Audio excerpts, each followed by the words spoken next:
something. We're going to kick this off with one thing. I was talking to Charlie, right, the podcast upstairs before he came down here. I am sick and tired of talking about Joe Biden. I really am. And this is important for this year because, first of all, he's not really the president of the United States. Let's start with that. He is a puppet for the managerial class and the deep state that sits underneath. But number two is, and I'm gonna say this for the last year, I'm gonna call it tonight. He is not gonna be the Democratic nominee that we're running against in this year's election either. You better get ready for somebody else. And so the reality is, what the heck are we gonna do about it? You can speculate who it's gonna be, forget about that.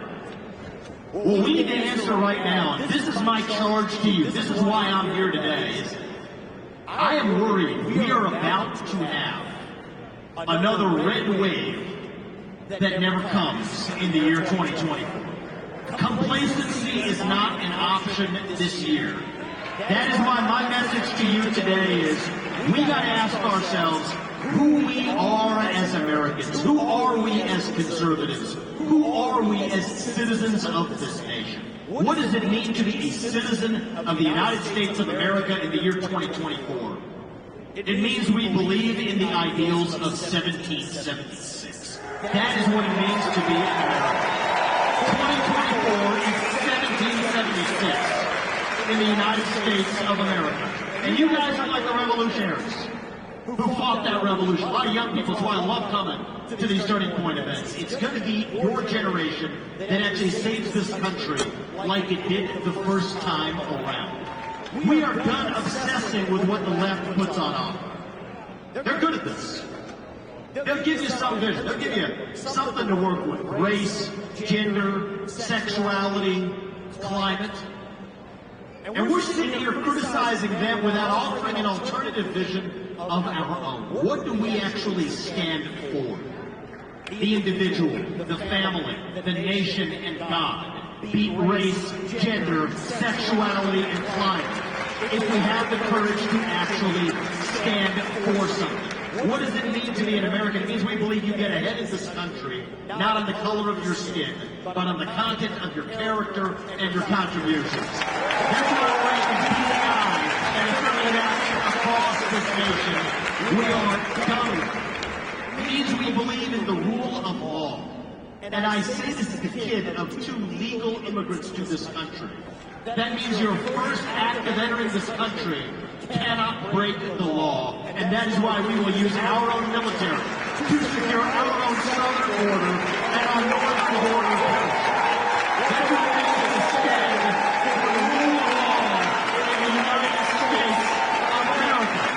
And you know what? If we have the largest influx of illegal migrants into this country in American history, then yes, we will have the largest mass deportation in American history.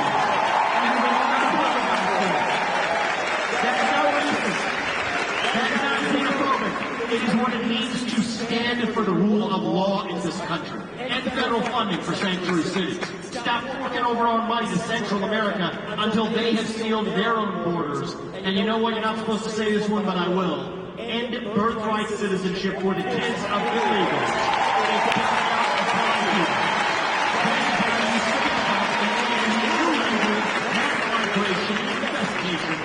Of this country. That's the first mass deportation that we need.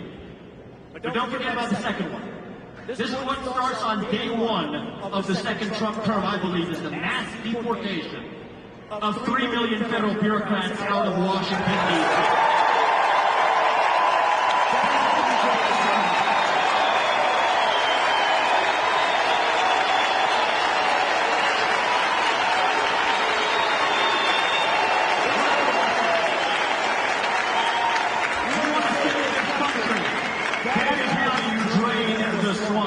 Shut down these agencies. Go straight down the list.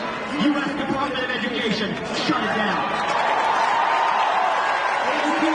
Shut it down. FBI, shut it down. You cannot reform these agencies. You want to get in there and afuera, shut it down. That's the future of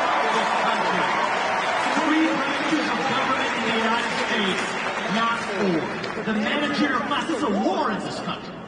And I don't call this a war lightly. War is one of these things that speaks itself into existence, but I mean this in a deep sense. We are at war as we were in the American Revolution. It is not between Democrat and Republican. It is not between black and white, or man and woman, or gay and straight. No.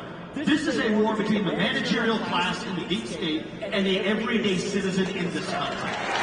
This is a war between those of us who love the United States of America and our founding ideals, and those who hate this country and what we stand for. And right now, more than ever, we need a commander-in-chief who will lead us to victory in this war. And that man is your 47th president, Donald J. Trump.